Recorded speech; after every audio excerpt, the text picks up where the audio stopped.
ఒకరోజు ధీరుడు మరియు మహాశక్తివంతుడైన ఋషి ద్రోణాచార్యుడు హస్తినాపురానికి చేరుకున్నాడు. ఆయన యుద్ధకళలో నిపుణుడు, అందుచేత భీష్ముడు అతన్ని రాజకుటుంబ యువరాజులకు యుద్ధ విద్యను బోధించేందుకు రాజగురువుగా నియమించాడు. యువరాజులను పరీక్షించేందుకు ద్రోణాచార్యుడు ఒక కలప బంతిని బావిలోకి విసిరి దాన్ని దిగకుండా బయటకు తీయాలని సవాలు విసిరాడు. చురుకైన మరియు తెలివైన అర్జునుడు ఒకే బాణంతో బంతిని తీసుకువచ్చి తన గురువు ద్రోణాచార్యుడిని ఆశ్చర్యపరిచాడు.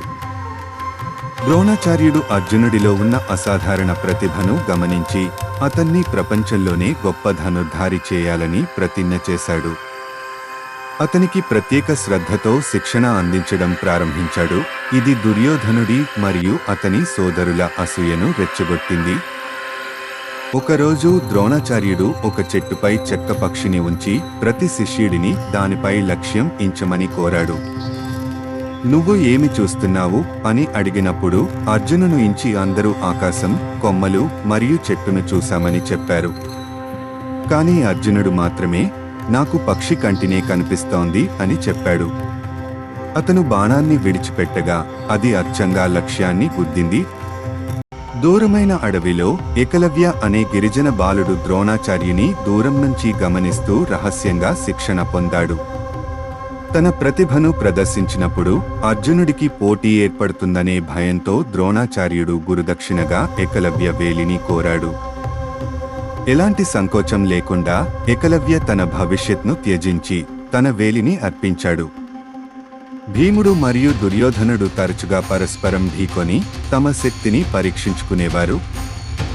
భీకరమైన తుపాను లాంటి భీముడు ప్రతిసారి దుర్యోధనుడిపై పైచేయి సాధించేవాడు. దీనివల్ల కౌరవ యువరాజు దుర్యోధనునికి పాండవులపై ద్వేషం మరింత పెరిగింది. ప్రతిభాశాలి యువరాజుల విద్యార్థనాన్ని ప్రదర్శించే గొప్ప పోటీలో కర్ణుడు అనే యోధుడు ముందుకు వచ్చి అర్జునుని సవాల్ చేశాడు. కాని రాజసభలోని వారంతా అతను కులీన వంశానికి చెందినవాడు కాదని అపహాస్యం చేశారు. దాంతో కర్ణుడు అవమానించబడ్డాడు. కర్ణుని శక్తిని చూసి దుర్యోధనుడు అతన్ని అంగదేశ రాజుగా ప్రకటించి తనకు సమానుడిగా గుర్తించాడు. ఈ ఘనతకు ఆనందంతో కర్ణుడు దుర్యోధనునికి శాశ్వత విశ్వాసాన్ని ప్రతిజ్ఞ చేశాడు. ఇది భవిష్యత్తును మారుస్తున్న స్నేహబంధంగా మారింది. అర్జునుడు ప్రతిభలో మెరుగవుతూ ఉండగా దుర్యోధనుని అసూయ మరింత పెరిగింది.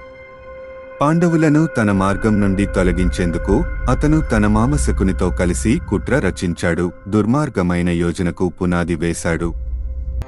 శకుని పాండవులను మైనంతో తయారైన దహనయోగ్యమైన ప్రాసాదంలో ఉంచి కట్టిపడేయాలనే కుట్ర రచించాడు.